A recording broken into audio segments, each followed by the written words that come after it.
Hey guys, welcome back to Pathfinder Wrath of the Righteous. I just did the rest and I took out a few items from the stash that I don't want to be using and I don't foresee using. And we're just going to sell them just to get a bit of cash.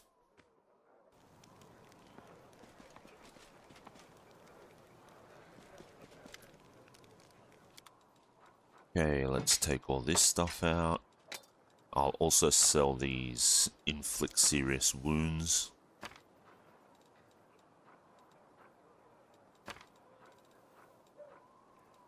I think all the other spells, I think we can mostly hang on to. I guess we'll hang on to the enlarged person for now. Hat of Heartening Song. I'll hang on to that. I think we can get rid of the Hat of Heartening Song. Tiny Dagger. Half plate +1. Yeah, probably get rid of that too. Okay. Can't remember if there was something that I wanted from here. Potentially racking point.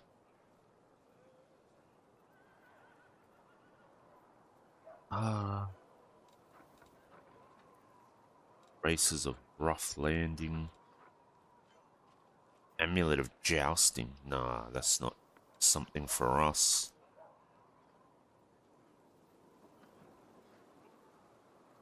Sounds like it could be good.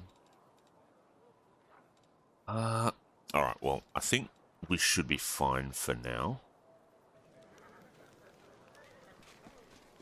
Let's head on out.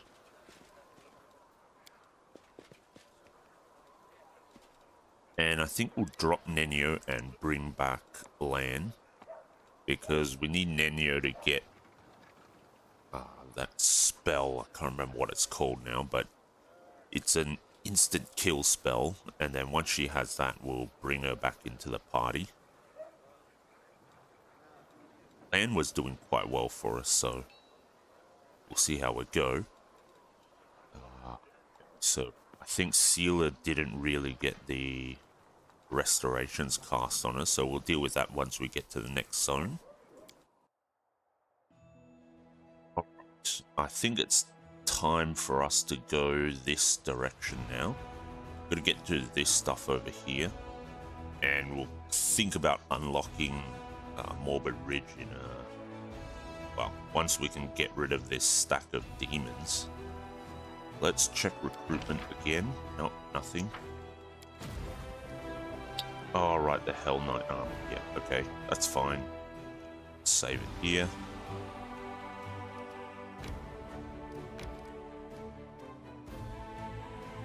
Okay, let's get in here. Let's pause it here. Let's get everyone on their mounts. Together we stand. Meditate on your mistakes. Might make you feel better. Let me help.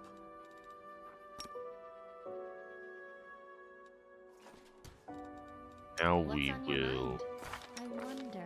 see. Oh, Sealer. Okay, alright, so Sealer's got all the levels back, which means Amelia did cast the restoration, I guess. It's just one constitution damage. We have lesser restoration. Oh, not on Amelia.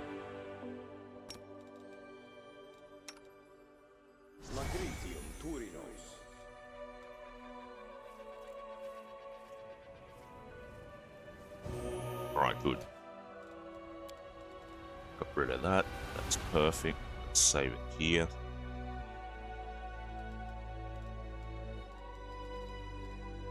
Okay. Formation. Lands. Oh, no, this is fine, yeah. 4 pets. That's perfect. Okay. Save it here. Let's hide everyone.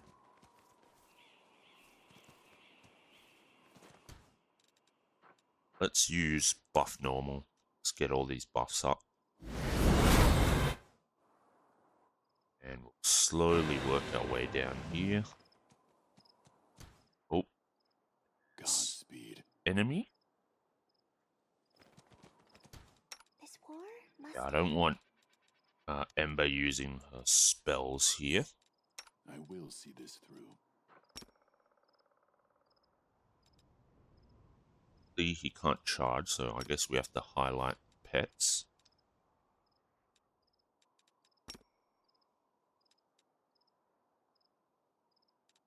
Okay. Where's the last pet? The goddess protects us.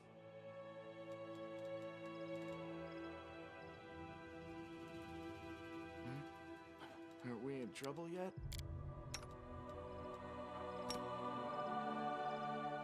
Okay, let's just charge them all in. Why is Social not on?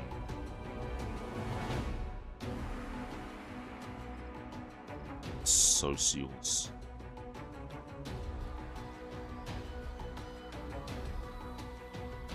Can't get on. Oh, that's right. Whoops. Alright. First of all, let's get rid of enlarged person. Don't want to do that. That's stopping them from getting on their mounts. Camellia, go around this side.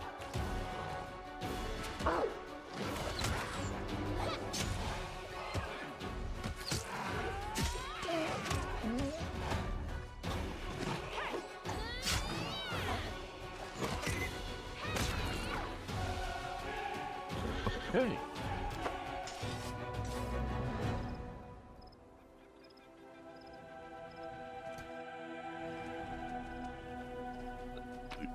Here.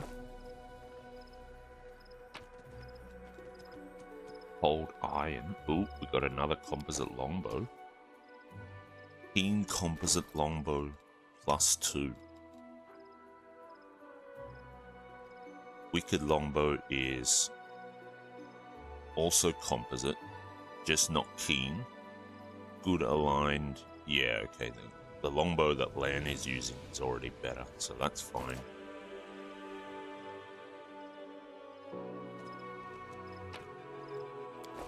Okay.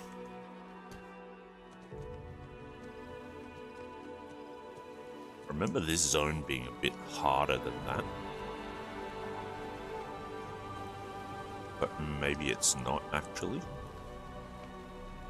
And I just didn't play it well the first time I came here, I guess. Alright, doesn't look like there's anything here. We can't even interact with that world wound thing.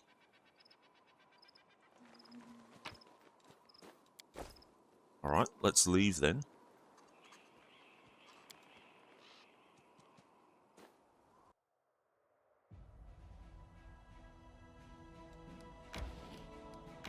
Let's head over this way. Is there anything down here?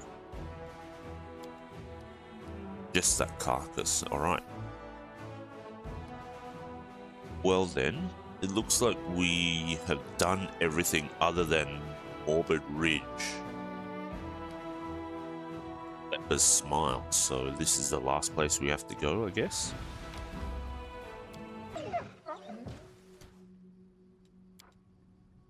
Yeah.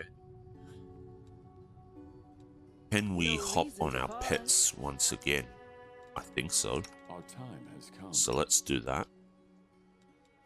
I will lend you my aid.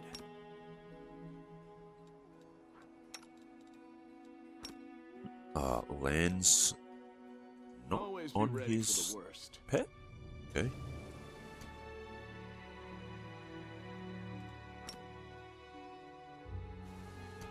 Alright. Let's save it then.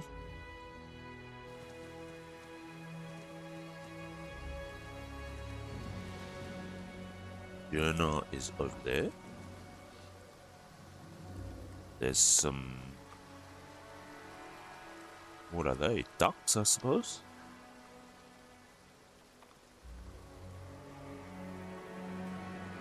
Okay, let's see. A small doll made of grass is tied to a tree with a dark blue ribbon.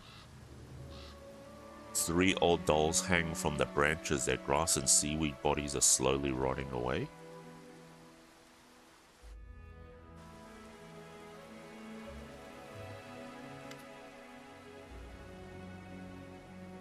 Jernaugh walks thoughtfully around the grove. Okay. Fair enough. He pauses in front of a few trees, lingering there for some time. He seems to be examining something carefully. At the sound of your footsteps, he turns around abruptly, but the anxious expression on his face quickly gives way to an amiable smile. Commander, it's so good to see you. It seems you've found time to visit our quiet backwater after all. I could be mistaken, but it looked like you were frightened by my arrival. Oh no, you startled me, that's all. It's my overactive imagination. I still can't get used to living in such a small village. The town where I grew up was a good deal larger, and it was located near a trade route, so there were always lots of new faces and plenty of people bustling around. Here though, it's different. The moment you step outside the village, you're all alone. You can walk for miles in any direction with only the birds and animals for company. This is of course the way Erastil teaches us to live, but truth be told, it still makes me feel somewhat uncomfortable. Why were you looking at those trees? See for yourself. He points to one of the branches, and among the leaves you notice a small doll made of grass and seaweed tied with blue ribbon.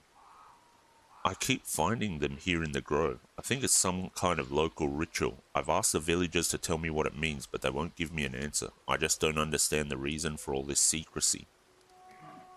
How do you like living in the village? I'm getting used to the way of things. I still get the occasional sidelong glance from the locals, but that's not surprising. After all, I'm just some stranger who decided to show up without an invitation and settle down in the village. But the church warned us about this. Such caution is to be expected at first. I just have to do my best to earn their trust. I heal, I purify the water, I give blessings. Sooner or later they will accept me as one of their own. It's so quiet here. War makes you forget what peace feels like. I understand. My time in Canabras gave me a small taste of war. I only had to live through it for a few days, but I know the horrors I witnessed will haunt my nightmares for years to come. I cannot imagine how hard it is for those like yourself, soldiers who have given their lives to this cause. The priest places a hand on his heart. You have chosen to fight there in order to protect our peaceful and quiet life here, and I thank you from the bottom of my heart. What do the locals think of Erastil? They're indifferent. They are pragmatic people, you know. They don't have time for theology. If old Deadeye helps them survive, that's good enough for them. You know, some priests get overzealous with sermons. They demand that people pray, observe all the rituals, make sacrifices, and then those priests, all holy and pious, are surprised when locals kick them out of the village right into the nearest ditch. The priest lies. I was taught differently. First, you have to prove your worth. You have to show them why you and your deity are useful. It's only after they've begun to trust you and start asking questions about your faith that you can really share your beliefs. Then you can tell them all about old Deadeye and his teachings. Well then, will you show me around the village? Of course, let's go. You'll get to meet the locals, see how we live. Maybe you'll even manage to get some peace and quiet. A temporary respite from the hardships of war.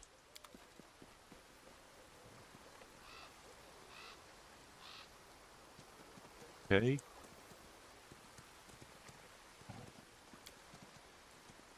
A straw doll clad in a small, skillfully embroidered light blue dress is tied to the trunk of the tree. Old faded blue ribbons hang from the branches of the tree. Okay. Not gonna lie, it sounds kind of ominous.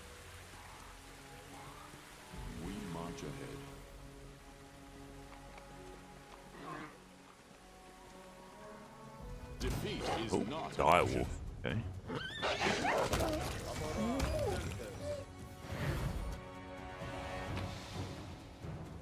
Skin, and we got all the pelts apparently.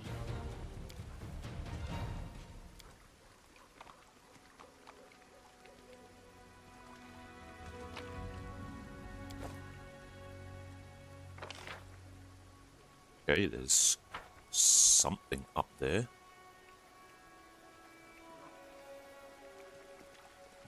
Our path leads on.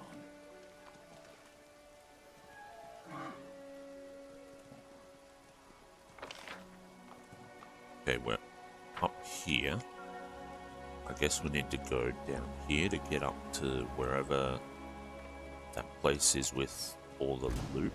Ooh, okay. Plague Bear and Plague Smilodon. Okay.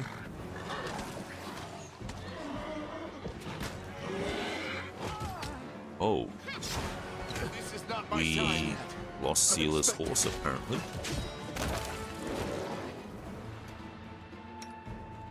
Okay, let's use Scorching Ray.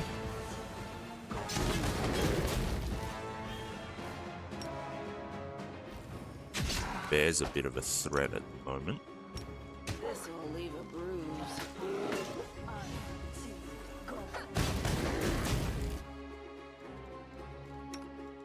Okay, let's keep going with that. And Social can keep healing as well.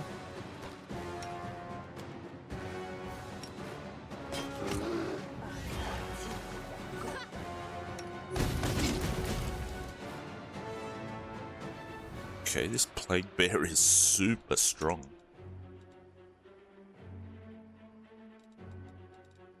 And need to get the wolf a bit further in front. Do not hold back. Social needs to keep healing, and Ember needs to keep knocking the bear down. Okay.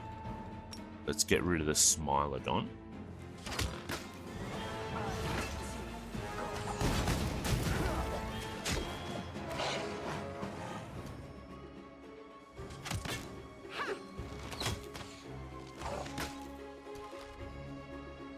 Social, I think, has a reach weapon, so is Social's dog attack? Yes, it is attacking. Okay, that's good.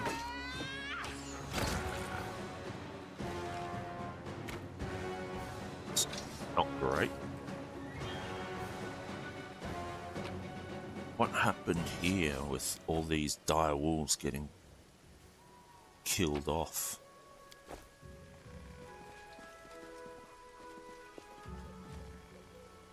Are we playing hide and seek? Okay, let's keep moving. Yeah, the horse is down and so is Land's dog. That's a bit unfortunate.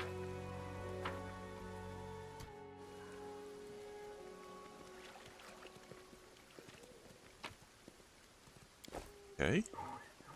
Not too much there. I was never good at stealth, but I'll try. They will break Oh, against more our wolves. resolve. Okay. Let's see.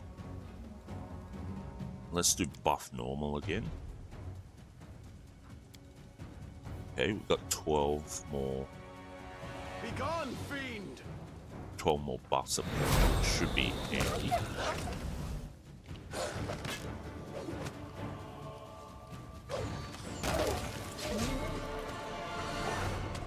Jernaugh is actually attacking, which is nice.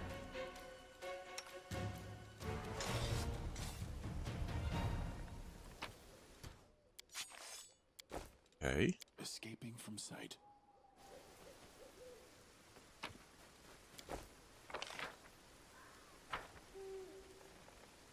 Let's try and get into the village now. Godspeed.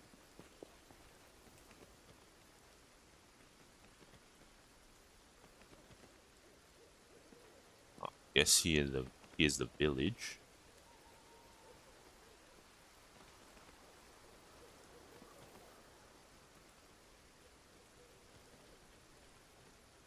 Let us press on. All villagers, apparently. Ooh, that's nasty.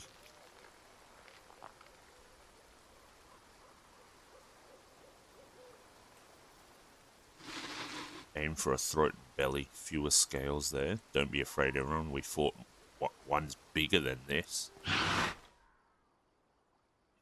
Really? We won't fall here. You've crossed the wrong mongrel. Okay, let's, since we probably have to rest soon anyway, let's just use Scorching Ray. Okay, nice.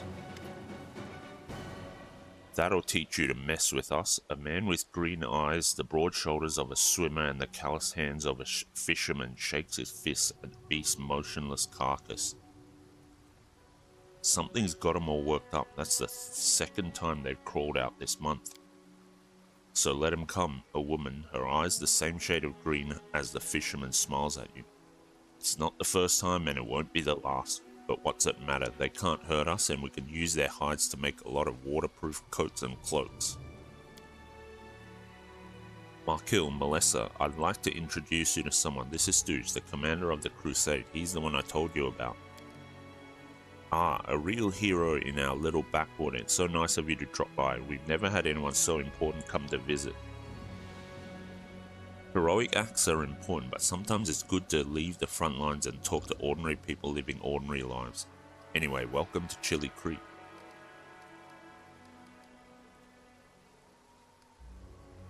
Hydras are usually far more dangerous. That beast was not at its full strength. I could tell you have an eye for such things. Well, of course he does. He's the commander of the crusade.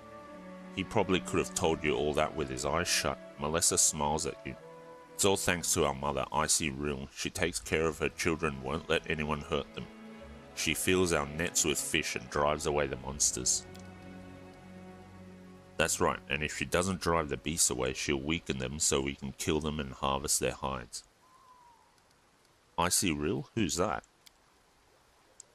She's right here. Did you think this was the Selen? No, it'd take you half a day's rowing before you reach that river. It's big to be sure and very important. Selen flows through at least half a dozen countries. But where would the great Selen be if it wasn't fed by thousands of little streams and creeks such as our dear Icy Rill? The people of Chili Creek hold the river in great reverence. The priest's observation is matter of fact, but you notice his voice sounds a bit strained. How can we not?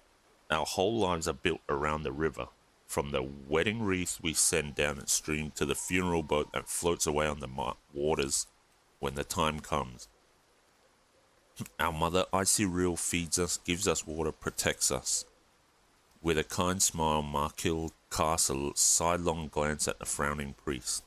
The gods are far away, but our Icy Rill is right here, so we treat her with respect. The two of you look very much alike. I assume you're related?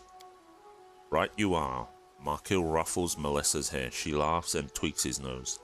She's my little sister, takes after our granny, may her memory never fade. She was always restless, couldn't sit still, and Melissa is just the same. She's always up to something. And you took after our grandpa. May the river silt be his featherbed. You're as brave as he was, and just as stubborn. You two look very confident when you were giving orders to the other villagers during the fight. Are you in charge here? Well, how should I put this? Our village is too small for anyone to be in charge. We just happen to know a thing or two about using a weapon.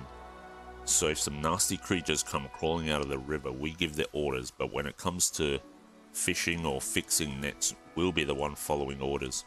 We're not an army and there are no officers here. We all live together, solve our problems together, and serve the Icy Rill together.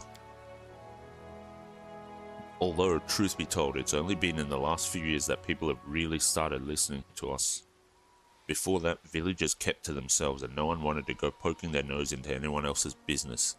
When we first came up with the idea to start trading on the river, the other villagers stubbornly dug in their heels.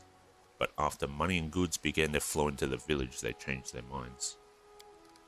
Yes, the village has been growing. We're getting to see all sorts of things we had only ever heard about before. The year before last, we had a fair and people came all the way from Canabras to attend. Then a priest came, and we'd never seen one of those before in these parts. And now, who'd have thought, the commander of the crusade has decided to pay us a visit. What are those grass dolls that hang from the trees in the grove? A shadow passes over Markil's face and he looks away. There's nothing much to tell, really. An old local custom. It's just a ritual, Melissa adds in a low voice. No one seems willing to share any further details with you. How is life in the village now that you've got a priest? Not much has changed, Markil shrugs and smiles amiably. He's a good lad. He does some healing, never bothers us with sermons. Why, he's even learning to fish in his spare time. He also knows a lot of songs, and when he sings, it makes you want to sit and listen. Melissa smiles archly at the priest, and he blushes. Worldwound is not that far away. Have you ever been attacked by demons? No, we've never seen any. Our mother Icy Rill keeps us safe. She would never let such abominations get near us. Okay, I have to go. Back to the front. Melissa shakes her head sadly. I can't even imagine the nightmarish creatures you have to fight there. Have a safe journey and a swift victory.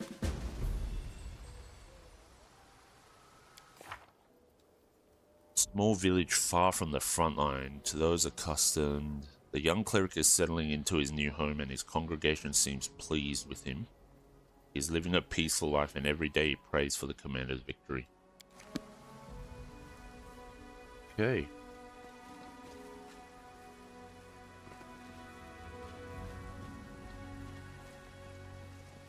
Going on. Okay. Pick the lock, I suppose. I hope you appreciate this. Interesting gloves. Oppressor's gloves.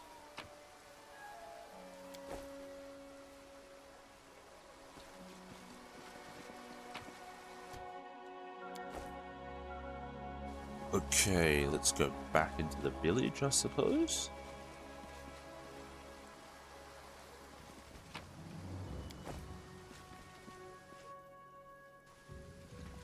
Something weird is going on in the town, that's for sure. Fairy Tales of Avestan.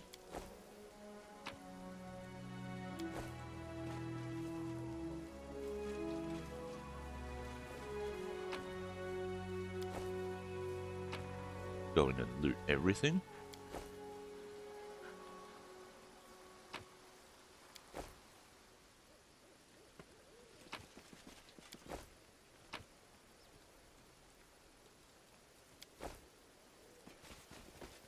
We march ahead.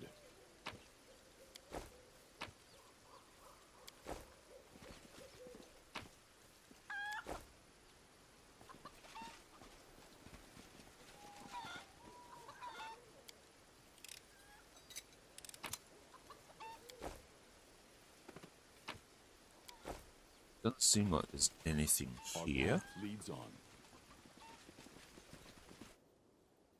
Let's talk to Jernaugh again. This is the way we live out here. We're not wealthy, but things are at least relatively quiet. Why were you examining those trees back in the grove? There are little dolls made of grass and seaweed tied to their branches. They're everywhere, dozens of them. I've asked the villagers what they are, but they just mutter darkly and walk away. I simply don't understand. What is the purpose of this ritual and why is it being kept secret?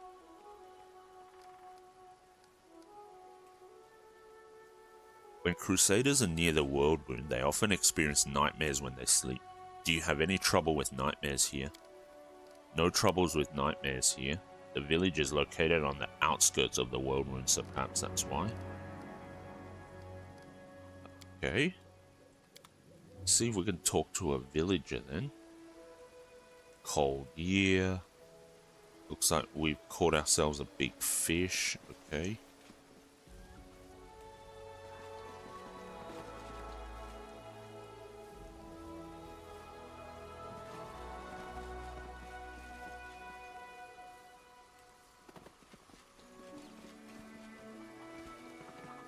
something weird going on here, but I don't know what is up.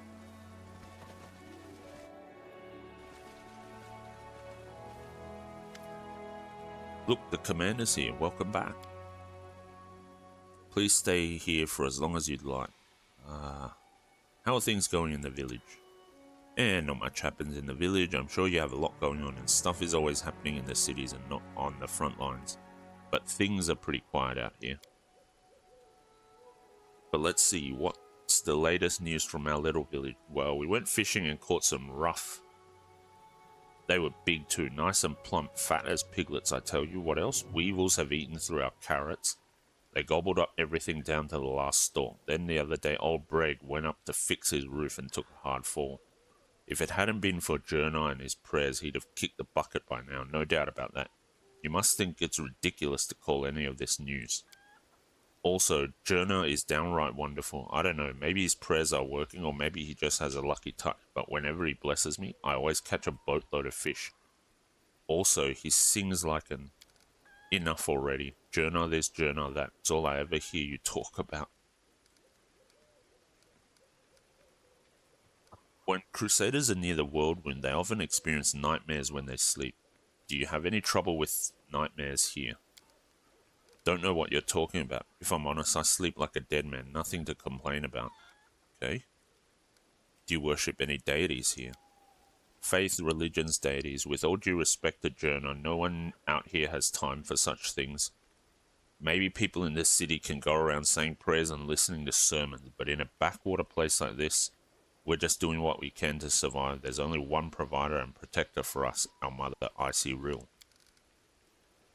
Yeah, the river doesn't care about prayers or sacrifices, and if the Icy Rill wants something in exchange for her help, she just takes it without asking. Melissa stares pensively at a piece of driftwood as it's carried away by the current. I think I've asked everything else.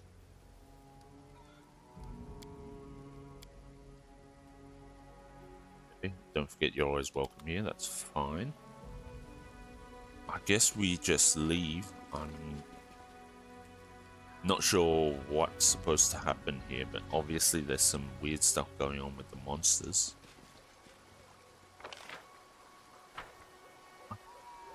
There were villagers out here, right? Let's see, can we talk to them? No, doesn't look like it. Okay, it's just same stuff, alright. Godspeed. Is there anything over here?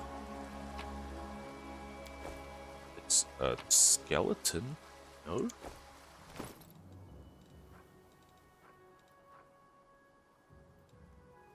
Info?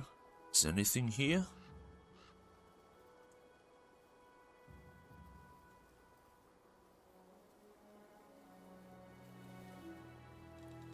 Something about hags.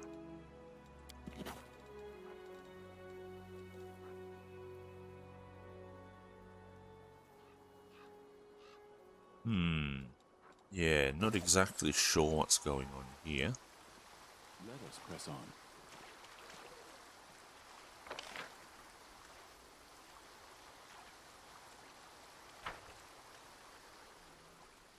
Okay. Oh well. I guess we'll probably figure that out later, maybe? Yeah, I think there's not much else we can do here. Maybe we need to see something else that'll help us. Because right now, I don't know what's supposed to happen here.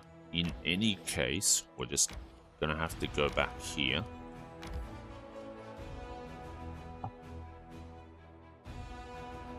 Crusade morale changed by 2, okay. Still can't recruit just yet. Okay, so I guess we've done everything except for Leper's Smile, which is going to be a very tough fight. So yeah, let's Can I enter the town? Yes. Should say enter the camp rather than town. March ahead. Okay. I think what we'll do is we'll romance Camellia. Save it here. So let's romance Camellia. See how that goes. Because I think Camellia was the companion that I tried to romance the first time I played, but obviously I never got to the end of the game, so I never saw out the romance, so let's do that. Okay, let's see. What do you think of the powers you received from me? Camellia shrugs nonchalantly. People of noble descent grow accustomed to ample opportunity. The powers I received from you are useful, but I see no point in treating them with excessive piety. Tell me about yourself. You want to know more about me than you already do? Why? I talk to the spirits of the tormented land and they guide me in battle. I'll help you fight the demons, and I swear that you can rely on me in this matter. Isn't that sufficient? Anyway, as much as I enjoy our delightful conversation, the spirits are calling me and I must respond. Please excuse me. Okay. Fair enough.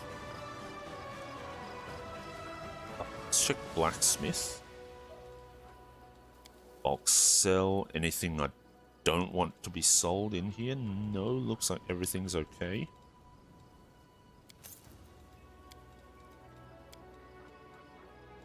Okay, yeah. He just has cold iron of everything. Oh, right, that's fine.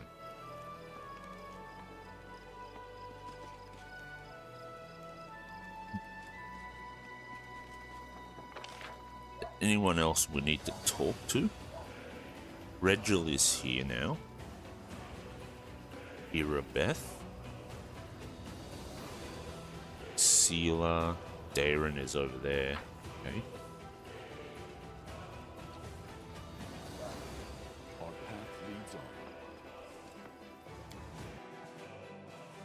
Right in here? Yeah, she is in here. Let's talk to her. Knight Commander, how can I help? There's so much I can do. Just ask. Nura looks at you with eyes filled with enthusiasm. She's holding a notebook and a traveler's inkwell.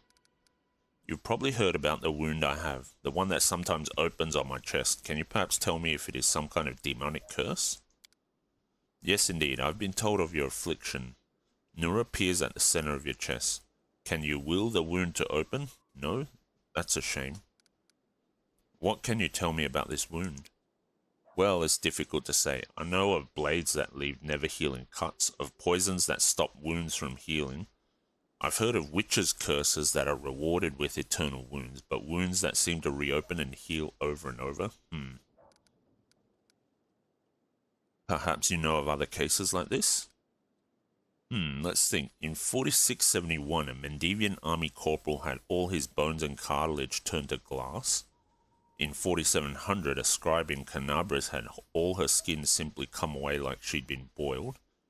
And in 4638, oh, you don't happen to have insects crawling over you? Locusts? No? Rats, perhaps? Too bad. Nura looks at you with genuine regret. Do you think it's dangerous? It most likely is dangerous, but you are under the protection of Iomade, Commander. She granted you mythic power, as they say. Surely the Inheritor would not leave you to face this alone. Have you perhaps noticed the wound opens at moments when you waver in your faith? Perhaps it is triggered by doubt.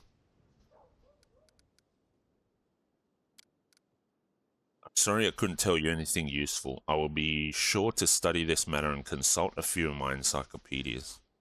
Tell me the history of the world wound.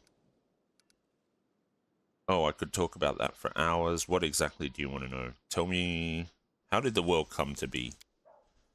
It happened the year Aradin died, 4606, a little over a century ago. No one knows if the timing was coincidental or if there's some connection with Aradin's death. But I'll tell you what we do know. The priests and shamans who ruled Sarkoris hated arcane magic and all who practiced it. Wizards and sorcerers were driven from the land, or worse, one of their prisons held a witch named Arilu Vorlesh. We know nothing about her besides her name and of course the atrocity she committed. By some unknown method, she managed to harness the terrible power of the demon lord Daskari. Together they tore open the barrier between worlds, opening a rift to the abyss in the very middle of Sarkoris. The world wound slowly but mercilessly expanded, devouring more and more land. In a matter of years, Sarkoris was a memory. After a moment of silence, Nura adds softly, "Sometimes I think, what did they do to Arilu in that prison? Just imagine, she was ready to give herself to the abyss. If only the demons might devour her torturers along with her. To imagine such hatred, it terrifies me." Okay, thank you for your answers. Tell me about yourself. Oh my, I could tell you so many amazing things and you choose the most boring one of all. But alright, about myself then. Where are you from? Isga, a small piece of land that proudly calls itself a country, though it hasn't been independent for a single day in all the centuries it's existed. They have a lot of national pride, but all of it is borrowed, always looking to the great day when they can at last be free from the rule of Cheliax. Okay. The Isgeri love talking politics. If two of them start bargaining over beats at the market, you can be sure that they'll end up arguing about whether an independent Isga will be a monarchy or a republic. I've always found it funny to listen to and a little disgusting. You see, there are a lot of us halflings in the country, but very few are citizens. Most are slaves. I was lucky. I've always been clever, ever since I was little, so they sent me to school instead of making me do the grunt work. They taught me to count and write, and I was sold as a secretary to Lord Axilla Tresbot. He's the one I left Isga with, never to return, I hope. How did you come to serve Queen Galfrey? I was a slave of Lord Axilla Tresbot in Isga, my homeland. Oh, what a man he was. He towered over his fellows like a rock over a garbage heap, a true hero. He bought me as a simple secretary, but he made me learn the history of the world wound, all of it, one volume after another. He hired tutors for me, even sent me to meet prominent historians. He didn't want a simple slave, but a slave with an impeccable education. Lord Tresbot was going on a crusade. He firmly believed that the servants of the good gods were weak, and only a follower of Asmodeus could stand against the demon invasion. He took me along as a secretary, a historian, and most importantly, he entrusted me with recording his glorious story for future generations. In his crusade, Lord Tresbot performed many brave feats, but even he could not stand against the world wound alone. In his final battle with the demons, when my lord realized he was doomed, his final act was to cover my retreat so that I could tell the world of his great deeds. Some people have said what he did was not heroic, just an arrogant moron puffing himself up one last time, but I say, curse their tongues. My difficult journey ended in Mendev, where I found my freedom. There I published Lord Tresbot's biography, and I don't want to boast, but who am I kidding? Of course I do. The book sold in great numbers and made me rather famous for a time. That's what brought me to the Queen's attention. She invited me to a court. After all, she was curious about my deceased lord, and she was in great need of an expert on the history of the world wound. I hope you'll find me useful as well. Do you worship any deity? She makes a wry face. When I was a slave in Isga, they would beat me with a stick to force me into believing in Asmodeus.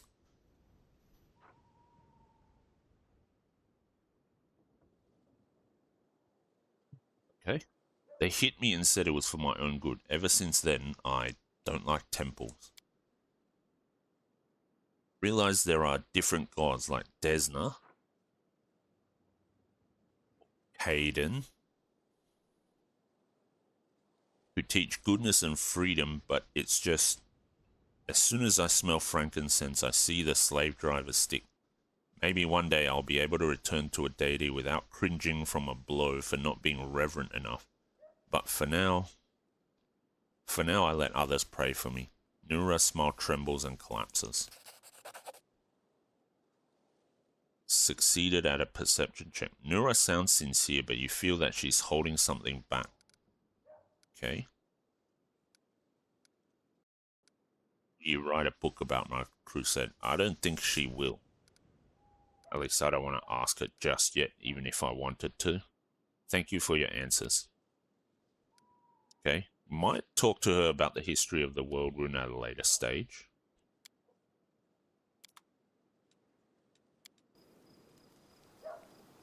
I will guide us. Okay. Mysterious elf again. What the hell do you want from me? Okay, and she's gone. Hylor? A tall, athletic man greets you. His hair is prematurely grey and shorn close to his head in a military style. He is lean and well-groomed, and a monocle twinkles coldly in his eye. The bold set of his jaw and his large but agile frame attest that here is a man who is always ready to be on the move. Greetings, I'm Helor, not sure how to pronounce the name. Venture captain of the Pathfinder Society. I'm the superior officer among Pathfinders in this region of Mendev. However, the Society is running almost no operations here right now. Besides me, there are almost no Pathfinders here. Actually, I'm only stuck here because of an old feud with a demon worshipper known as the Spinner of Nightmares. I've had to work alone without the support of the Society, but I made a lot of acquaintances among the local mercenaries and daring fighters. If you need any good fighters for an honest cause, talk to me. Who was that elf that was talking to you? She didn't introduce herself, but she was greatly interested in the volunteers that had joined the army. She thought I might know the elf she was looking for from my mercenary contacts, but I couldn't tell you any more than that. She never shared his name. Okay. Do you know anything about a Pathfinder named Finian Dismar? Hylor rubs his chin. Let me think. Dismar. I've definitely heard the name before. Of course you have. I'm a Pathfinder too, so you're the chief in these lands now. What about Lady Ori? When I left for the wound, she had just taken up the position. Hylor examines the talking weapon and chuckles sadly. I'm afraid Ori perished during the Third Crusade. Yes, now I remember. Finian Dismar went missing in the wound at the end of the Second Crusade. His name has been on the lists of the fallen for a while. Here I am, alive and well. Write in your list that I'm back, and soon I'll file a detailed report about everything that happened to me. Finian's voice is full of joy. I knew it was a misunderstanding, but now everything will return to normal. I need to write to my folks. They probably think I'm dead too. Hylor shakes his head sadly. Poor lad, but such is the fate of a Pathfinder. We face the unknown, but sometimes the unknown wins, and our minds cannot take it. Okay, tell me about your confrontation with the Spinner of Nightmares. It all began with the task of the Pathfinder Society. Okay.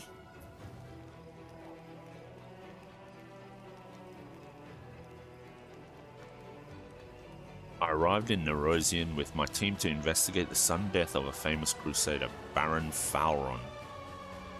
We soon focused in on a small hospital for the wealthy, where Fauron was being treated shortly before his death. Turned out that a gang of Baphomet's cultists calling themselves the Labyrinth of Mind had gotten a foothold at the hospital. They were obsessed with twisting the minds of their victims and targeted fragile people too weak to resist. The hospital was filled with perfect victims, isolated for weeks from the outside world, completely helpless.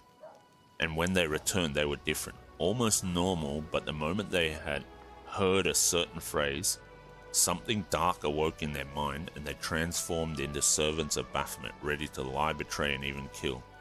The Labyrinth of Mind was preparing to infiltrate all the elite circles in Mendev, but Baron Fauron stopped them. He was too loyal to his oath and too resistant to their spells. He fought for his freedom until the strain broke his heart. We opened and cleaned the city of Baphomet's pit of vipers. Their den was a cradle of sin and filth. They cast spells on each other, and their loathsome fantasies stepped real from their minds into the world. They dreamt of horrible and forbidden things, and they fought like mad. We burned the place to the ground and slaughtered everyone we could, but the leaders of the cult were able to flee, and they were set upon revenge. They abducted my daughter Luri, who served under my command in the Pathfinder Society. They left me a note full of tart insults, mockery, and sneers. From that note, I learned the name of my enemy, the Spinner of Nightmares. A few months later, I confirmed that she was the leader of the Labyrinth of Mind. My hunt had begun. I would get Luri back at any cost. Hilo grits his teeth with bulldog determination. Okay, I want to know more about you. What exactly are you interested in? I'm a common Pathfinder. There are many others like me. Fate and my orders brought me to this land. How did you end up here? I was working on an assignment for the Pathfinder Society, and then a demon worshipper named the Spinner of Nightmares abducted my daughter Luri. For the past 3 years, I've been trying to save her. During this time, I've become a specialist in scouting demon territory. I've even planted agents among the cultists. Truth be told, in pursuing the Spinner of Nightmares, I've been acting more on behalf of Queen Galfrey than the Pathfinder Society. It's a long story, maybe I'll tell you the rest of it sometime. The Spinner of Nightmares is a true spawn of the Abyss. I've fought her many times, but I've never been able to seize her by the throat. Tell me about your daughter. Hilo smiles, showing his healthy white teeth. As a girl, Luri was just an angel.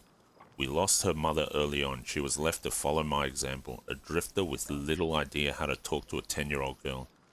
But even with such questionable parenting, Luri managed to grow into a wonderful girl. Brave, smart, beautiful, and entirely unbearable. She always argued with me about everything. When Luri was 18 and told me she was going to be a Pathfinder, all I said was, alright. I knew there was no use to try and talk her out of it. And she was a fine Pathfinder. Hilo's fist clenched with a painful sounding crack. I'll never forgive the Spinner of Nightmares for taking my girl from me. Okay, no more questions. And yeah, Hilo is the one that lets you respec and get mercenaries to fight for you as well. But yeah, I have to go. Good luck, watch your back. Only trust your closest friends. The enemy is cunning and treacherous. Okay. Godspeed. So, I think we're at the point where we have to go to Leper's Smile, and Leper's Smile is... If I remember correctly, it's one of the most difficult parts of the game.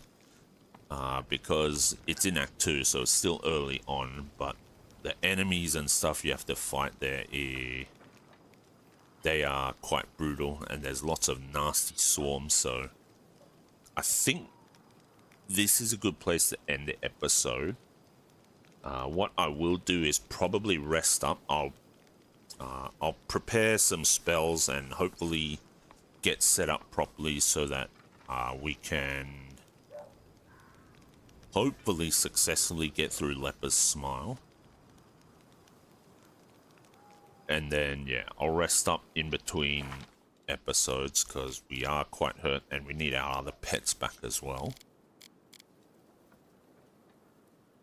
But yeah, I definitely need to prepare before going to Leper's Smile, so that's what I'll do in between episodes, and then in the next episode we will get into going to Leper's Smile and progressing the story further and pushing towards Dresden. So thanks a lot for watching, and I'll catch you in the next one.